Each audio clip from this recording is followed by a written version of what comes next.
Autour de nous, aucune voiture.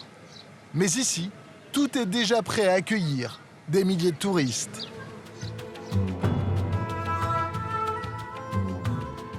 But de notre voyage, l'un des lieux les plus sacrés de la culture tibétaine. Après un énième barrage de police, le lac Namtso.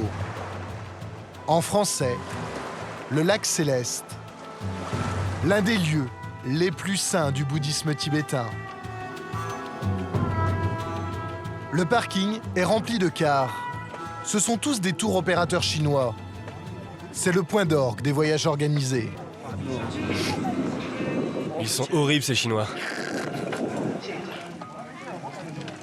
Chaque jour, des centaines de touristes chinois débarquent ici. Sur le chemin, des petites échoppes vendent des colliers traditionnels tibétains, ou plus exactement leurs copies en plastique, made in China. Le lieu sacré a été transformé en Eldorado touristique. Objectif fixé par le gouvernement de Pékin, 15 millions de touristes chinois dans 2 ans. Il faut dire que c'est un pays qui a 1,3 milliard d'habitants.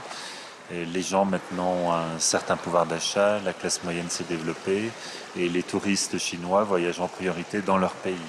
Donc on développe de manière prioritaire le tourisme intérieur parce que c'est beaucoup plus facile à gérer pour les autorités chinoises.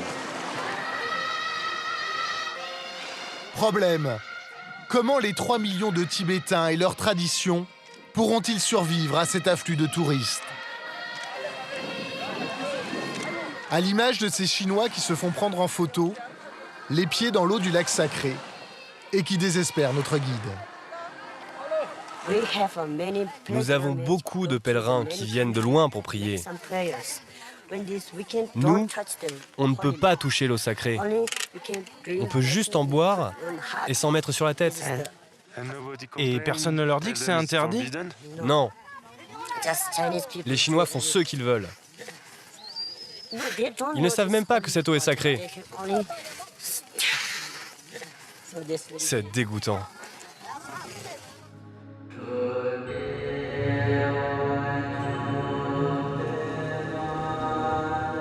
Aujourd'hui, au Tibet, le Dalai Lama dénonce un génocide culturel. Impuissants, les Tibétains sont réduits au silence.